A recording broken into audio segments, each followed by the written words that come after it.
Just when every ray of hope was gone. I was born and raised all across Los Angeles, from Silver Lake to West Hollywood, from downtown to Franklin Village.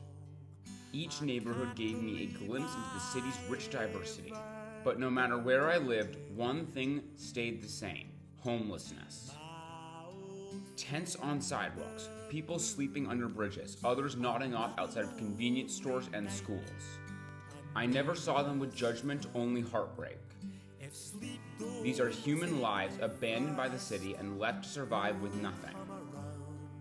It's more than a crisis. It's a failure of compassion, policy, and responsibility. Homelessness in LA reflects decades of deep-rooted social, economic, and political challenges. It escalated in the 1980s, driven by federal housing cuts, the closure of mental health facilities, and surging housing costs. The dream of LA as a place of second chances began to fade. Today, the numbers are staggering. Over 75,000 people experience homelessness in LA County each night. That includes families, veterans, youth, and seniors. Nearly 30% are chronically homeless, facing complex challenges like mental illness and addiction. I wanted to understand what it was really like to be homeless and what is being done to help. I began where I spent years volunteering, the Car Center, where we distribute groceries to vulnerable families in Koreatown. From there, my search led me to the People Concern, which provides service to unhoused individuals across LA. And then finally to the Midnight Mission at the epicenter of homelessness in LA, where I serve breakfast to more than 150 people in the heart of Skid Row. Here's what I discovered. Here's the Car Center.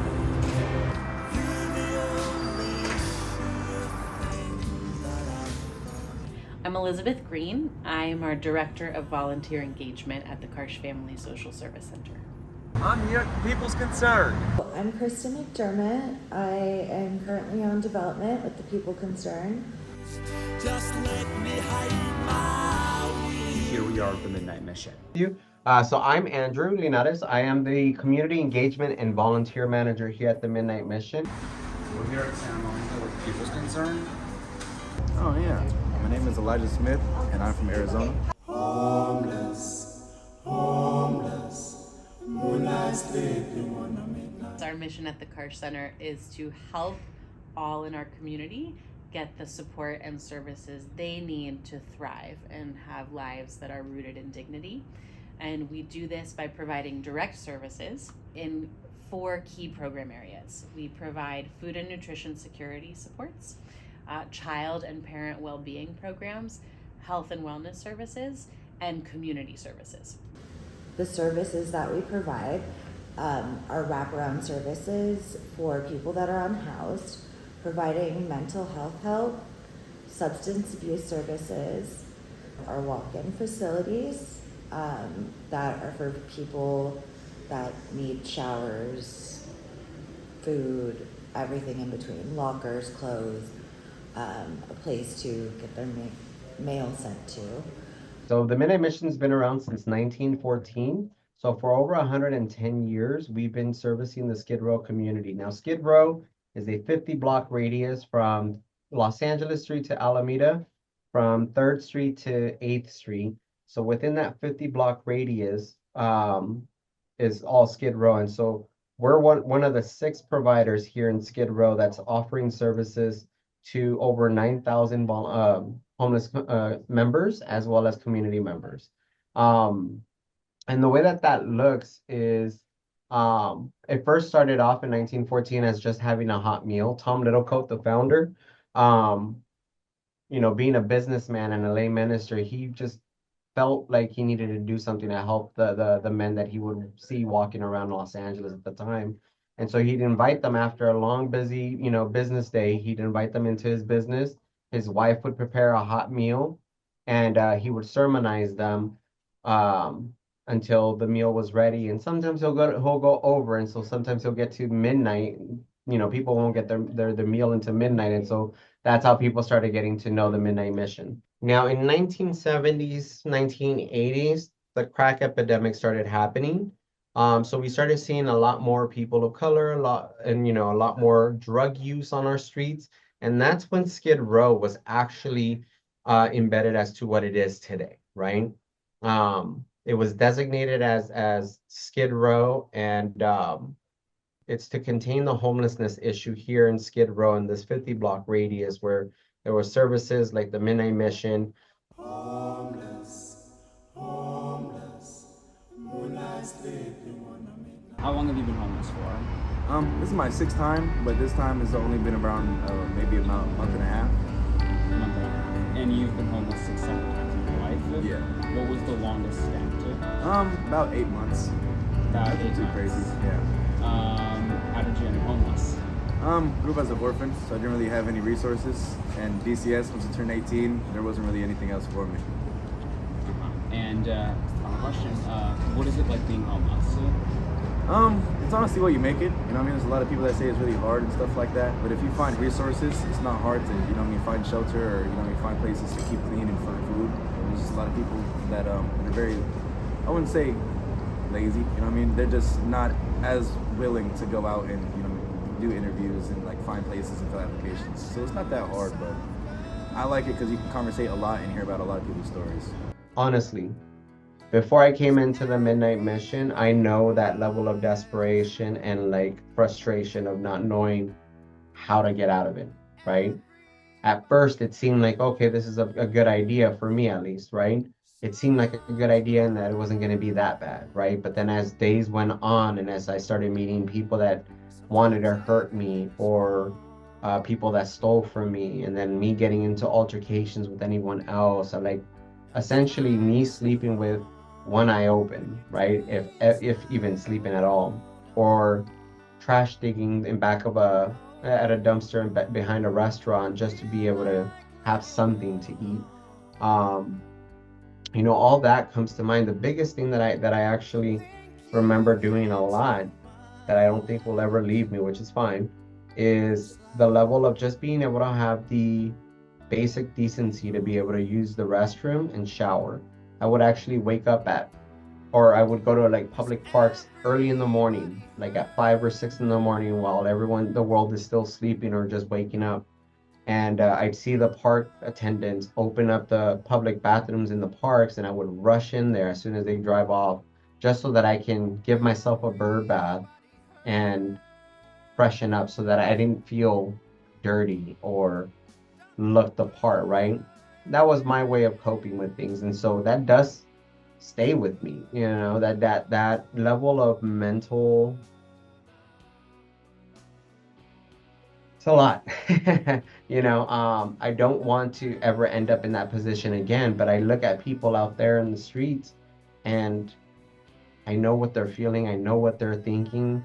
My strategy day to day is I kind of just wake up, I go to the bathroom, and immediately, because everybody has to go to the bathroom, and then go to McDonald's, get some water, and then I come down here for breakfast and to get a change of clothes, because there's not a lot of space where you can take your clothes, so you change your clothes out every day and then give them back, and then charge my phone in like Subway or something like that, and then keep it going.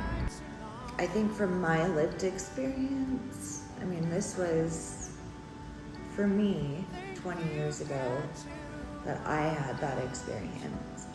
And I just remember feeling very alone. And then getting out of that, I remember at first getting housed, for example, or getting an apartment, and just being so grateful for everything. And, I got a plate, and I'm like, oh my gosh, I have a plate. And when somebody gave me a chair, and I'm like, I have a chair. It was just like every little thing was like the biggest gift ever. Helping clients go through that process. I genuinely feel like the luckiest person alive when I get those calls of I got my housing, or I'm starting this business, or I have my family back in my life.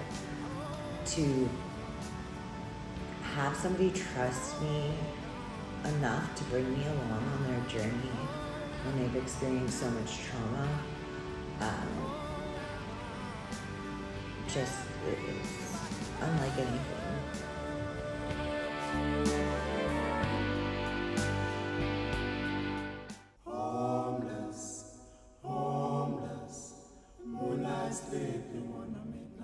Not everyone started off on the streets as drug addicts. There's actually some people that I've met um, who ended up on the streets first. And because of the challenges that you experience on the streets, especially being a woman, um, you have no other way of coping on anything, right?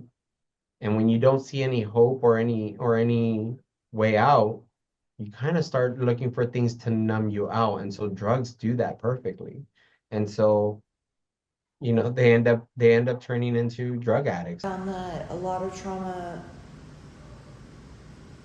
that our clients endure while they're on the streets, in particular, before they arrive to us, exacerbate their mental health. In the treatment world, that kind of turned our world upside down was the introduction of fentanyl. I don't do any drugs.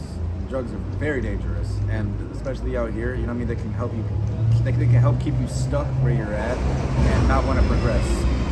The biggest barrier is consistency, escalation, like obviously when substances are involved or mental health stuff is untreated, there's a higher risk for spiraling. What that could look like is the inability to care for themselves, the inability to keep appointments. Housing is part of wellness. If you don't have a roof over your head, the stability of that, if you don't have the peace of mind for your mental health of knowing where you're sleeping at night, that you're somewhere safe and secure, the ramifications for that on your personal health and well-being can be catastrophic. I always say this with our volunteers, just showing up and them being treated like human beings, because they are. Each and every one of them is somebody's kid. Somebody on this planet loves each and every one of them. The biggest memory that I have is a woman that clearly was going to work. She was wearing her pencil skirt and her blouse, had her bag, walking to the bus stop, and she would always make it a point to, when she would walk by me, to get my attention with my eyes and wish me a good day. But just kindness, And I think because of every moment that she gave me that, it allowed me to finally ask for help. We always need travel size hygiene kits or travel size hygiene items. Create hygiene packets, care packets. Okay, so we're gonna make a sanitation kit. We start with a plastic bag. We have one toothpaste, one toothbrush, one razor, 2 packets of shaving cream, 1 shampoo, a comb, 1 bar of soap, 1 stick of deodorant. Seal it up, and that is your sanitation bag. It's a long road up to recovery from here. A long way back to the light. A long road up to recovery from here. A long way to making it right. I've always said, we can end homelessness tomorrow. Where are we going to put them? Our goals are definitely to put ourselves out of business. Because if there's no business in homelessness, that means homelessness has been taken care of. Our tagline at the Karsh Center is caring for our neighbors, and we're really all doing that work together. Where do you want to see yourself in 5, 10 years, or even a month? Definitely, because all of those vary. I'd say in a month, I'm definitely gonna be in a housing development, with a job. And then 5 months, I'd say saved enough money to already have a car and something like that. And within a year, I'm gonna be moving out hopefully, you know what I mean, hopefully, you know what I mean, it's very big, it's very expensive out here, you know what I mean, but hopefully I'll be moving out, and, you know, I'm in my own little apartment studio or something like that, and then 5 years, family, you know what I mean, starting a family and saving up money and stuff like that, and, you know what I mean, just living worry-free. If you're lost and alone, or you're sinking like a stone, carry on. May your past be the sound of your feet upon the ground. Carry on.